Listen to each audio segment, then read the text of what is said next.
Ladies and gentlemen, welcome back to another video by yours truly. It's time to have that discussion with our latest and greatest sustainer, Scooby-Doo 2.0. We are going to get into some pretty good conversations revolving around her potential, how her kit works, and why I think she is ultimately better than Luocha and has more potential than Fu Xuan when considering E0. E0. When you consider E1, I'm gonna say Fu Xuan is of higher value. 30% crit damage given to the party is just absurd. It is. But E1 on all three of these sustainers, it would be Fu Xuan, Scooby-Doo, and Luocha. Luocha's E1 is dog shit. 20% attack boost given to the party with his field active. For an E1, it's just mid. I'm just gonna keep it a buck with you. But if girl Scooby-Doo's E1 is a game changer for her kid. Not like ridiculous game changer, but her E1 versus E1 Luocha, it just shits on him in every avenue. Like there's just no getting around it. I don't even have to reveal it to you. Time will reveal it to you in a couple of hours here when she releases. Now here's the thing. Pulling E1 on Huo Huo is the most grotesque shit you could do, right? I mean, that banner is just, there's no getting around it, bro. It's abysmal, it's ugly, it's atrocious. However many degrading remarks we can make on it, it's an ugly banner. Now, if you're a cultured individual like me, who's gonna pull on the banner just to try and E6 their R line, then yeah, hey, you're the exception to this argument. But for the most part, I wouldn't E1 her, bro. I wouldn't try to do that. Unless you're just a Serval fan. Now let's get into some good conversation that I want to have today. Why are you making these accusations? I want you guys to hear me out. Why are you saying that she is better than Luocha? It's very simple, okay? Because there's always going to be different variables, different accounts to consider. What does your account look like, right? And what kind of player are you? If you're somebody who just likes to auto battle, if you're somebody who likes to play on a casual level, you don't care about zero cycling, one cycling, and all of that good stuff, Luocha is absolutely the best sustainer in the game next to Fu Xuan. Because Fu Xuan's also the most comfortable. You put her on the team, you just don't have to stress about anything. She's the most impenetrable wall in the game, even more than freaking Japard, bro. Your team doesn't take damage with her, and then she auto heals herself, right? But Luocha's right there next to her. He's so comfortable on the auto battle. He's so comfortable when it comes to just keeping your team alive. His heals are too goddamn strong. And then he has an auto heal and he just keeps funneling skill points. From a comfort level, 100%. There's no touching this man. But from a potential, how high of value can you go with this sustainer? What can they allow you to do with your team comps? What kind of banger value can they do outside of sustaining? Luocha's potential, his ceiling, is nowhere. It's nowhere to be found. Like, his ceiling is just booty cheek chronicles. You know what I mean? He can't do anything other than keep your team alive and strip the guy, strip the enemy team. Which strip, as of now, on a priority level of value, it's just not high. You don't actually need to strip anybody. Unless you're trying to strip, you know what I'm saying? All right, all right, let's keep it professional. I always gotta be a little perverted. I'm always playing around. Can't take me too serious, man. You're trying to strip Kafka though. You know what I mean? All right, back to the topic. All right. His potential is very lackluster. He can't do anything outside of sustaining and a little bit of decent damage. But when it comes to Fu Xuan and Scooby-Doo 2.0, which if this video is about Scooby-Doo 2.0, energy recharge given to the entire party, massive attack boost with the ult. It does not matter if this isn't maximum uptime. It does not matter if it's only 20 energy or 25 energy given to each individual person, depending on how much energy they have. This shit don't matter, because in the hands of somebody who is capable, who is knowledgeable, who actually has the skills to pay the bills, that extra 20 energy and that massive attack boost in that short interval of time is all one needs to make good use of it. Okay, if I have two people getting ready to have their ults up on my team and they're an auto attack away from getting them up, and she fulfills that for them and then gives a, hypothetically speaking, a massive anywhere from 40 to 50% attack boost to the party, for more than one turn, that if you time that window correctly, that is all you need to pop off with her, right? That's all you need. And what is Luocha doing? He's just stripping the guy. He's just stripping the freaking, the enemy. That's it. When you compare that to what Scooby-Doo does with her ult, there is no comparison. She is 100% better than him and has the higher potential. The only remaining argument is, can she sustain? And we've already seen on the highest performing level that sustaining is not hard to do. I just sustained with a goddamn welt as my sustainer in the tournament that you've probably already seen. So you don't need the ridiculous amount of heals that Luocha can do. You don't need the ridiculous amount of tankiness that Fu Xuan can supply. You just need enough to clear these cycles. Now, the one argument that can be made is now it's been confirmed that the game is releasing harder content. 11 and 12 are coming out. Pure Fiction's coming out. Maybe Luocha's value is going to rise now, but that is in the air. We don't know how difficult that's going to be. What we do know is that Scooby-Doo 2.0 can auto heal just like Luocha, right? And she can't just auto heal like one time. It's a little bit of a different dynamic. When a player's turn pops up, they get healed instantly. If a player pops their ultimate, they get healed instantly. If a player is below 50% health, they get healed from the turn popping up and the ultimate being cast. And then that 50% trigger would trigger as well, which will ultimately lead up to 3 heals simultaneously. Now that's a bit of a more niche scenario, but the fact of the matter is she's auto healing just like Luocha is. And then there's a little bit more icing on that cake. When their turn pops up and they get healed, they also get a dispelled buff. 1 dispelled buff. That shit is cracked.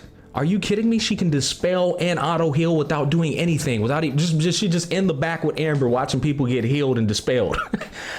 That is one-upping Luocha's capabilities to auto heal.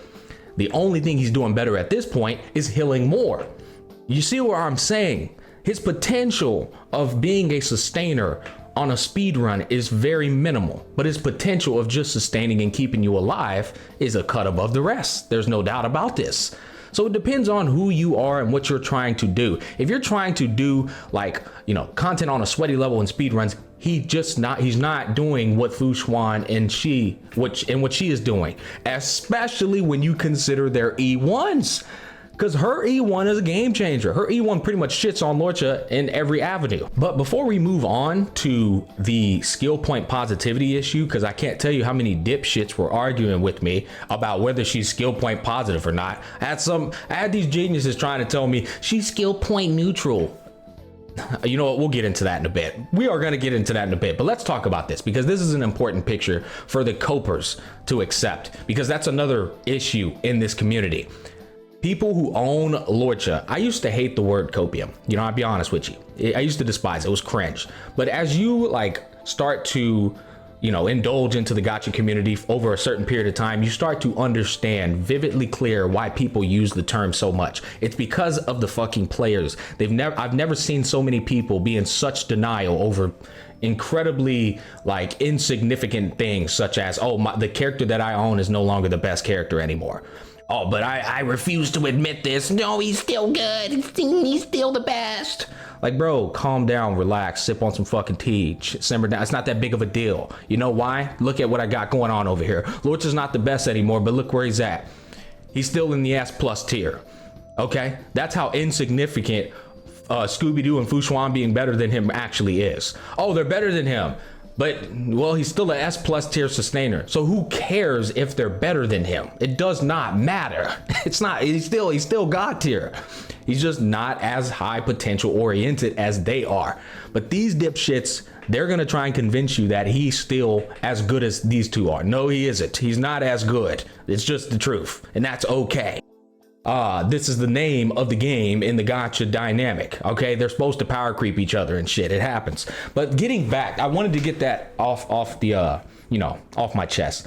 But getting back to whether Huo Huo is skill point positive or not, Divine Provision activates the moment she uses her skill. Okay, hypothetically speaking, it lasts for 2 turns. It's not like Fu Xuan though. It's not like you have to have it up at all times. Like once Fu Xuan's shield protection goes away, you take a ridiculous amount of damage, right? Not having that shit up at all is very risky business, but you still can do it on a sweaty level. But with her, with Huo Huo, if her stuff goes away in 2 turns, basically, let's say it's active, right? A turn goes by, now it's gone, but you auto attack instead of reactivating it. That's 2 skill points generated and 1 negative when you pop the skill. If you don't, how am I trying to put this? Basically, I'm trying to say if you let 2 turns go by and on the 2nd turn, you don't refresh it, but you refresh it on the 3rd turn, that means you're going to have a whole cycle where her provision is not activated. Basically, nobody's receiving any heals. That means you're going to take some damage in that one little turn, that one little cycle. They're going to take some licks right on the chin. But she will heal them on that 3rd turn with a massive heal. That her skill is. That's what it does. It heals 3 people, 1 person and then the adjacents. So depending on who you want to heal, you can do that. Then she's gonna refresh the freaking divine provision simultaneously. This is plus 2 skill points generated and then -1 for using the skill. She's +1 positive. That's what we're getting at here. That is literally a positive player when it comes to generating skill points. Now here's the thing.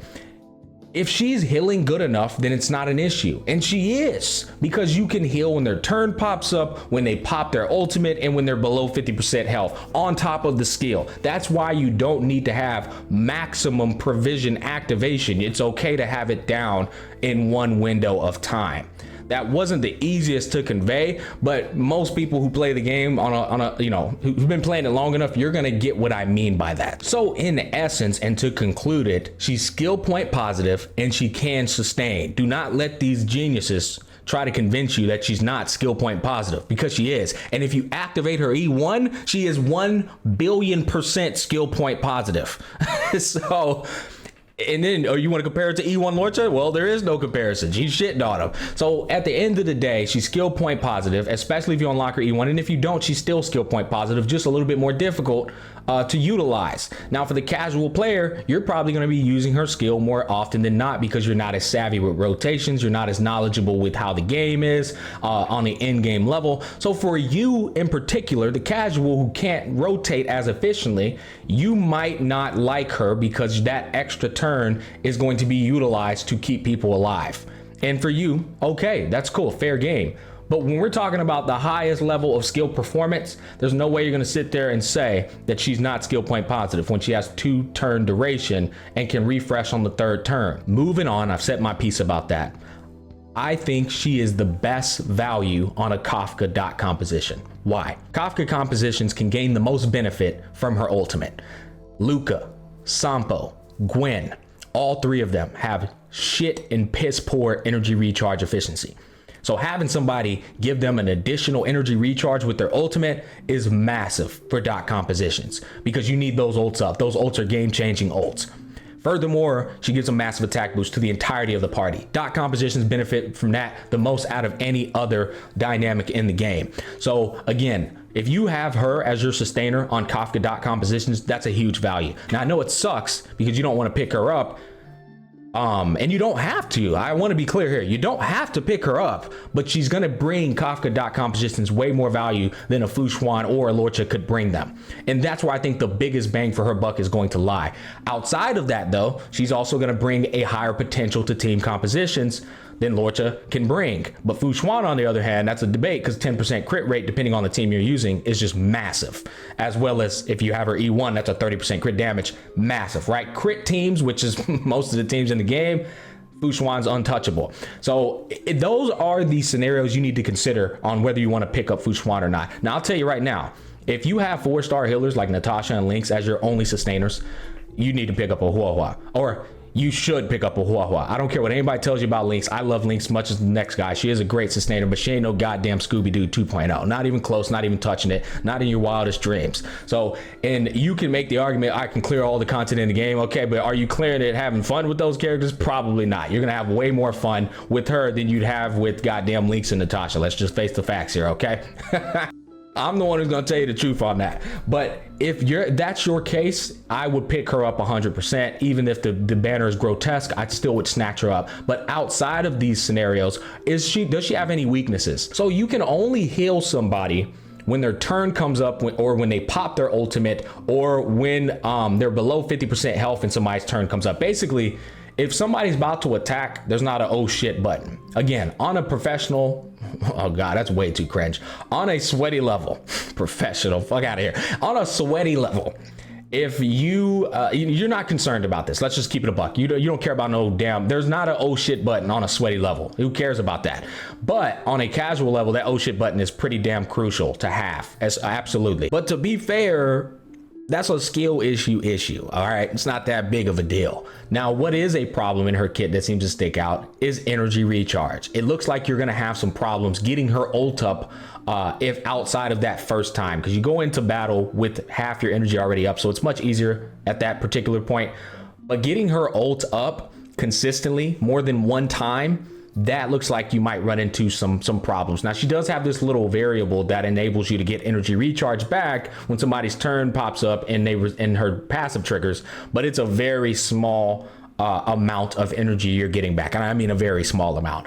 But it does scale off energy recharge variables such as your light cone and your rope. So if you stack a shit ton of ER on her, which I think you're gonna need to, it should be able to help getting that ult up a second time in a cycle. But those are the main weaknesses that I've considered based off of her kit. And lastly, off the top of my head, I'm running her with the healing set. That's what I'm thinking is going to be the best bang for her buck.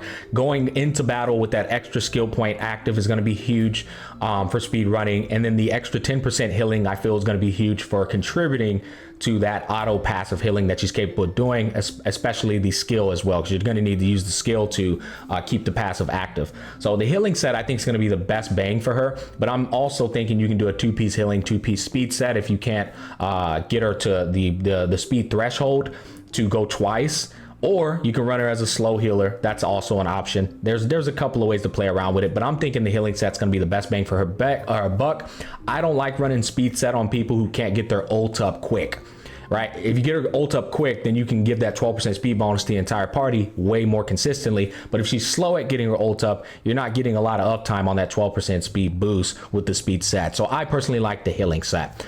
Those are all my thoughts on Scooby-Doo 2.0, you guys. As always, I hope I brought you some good value, some good conversation, and much to consider with this person's kit. Thanks for watching, and I'll catch you on the flip side.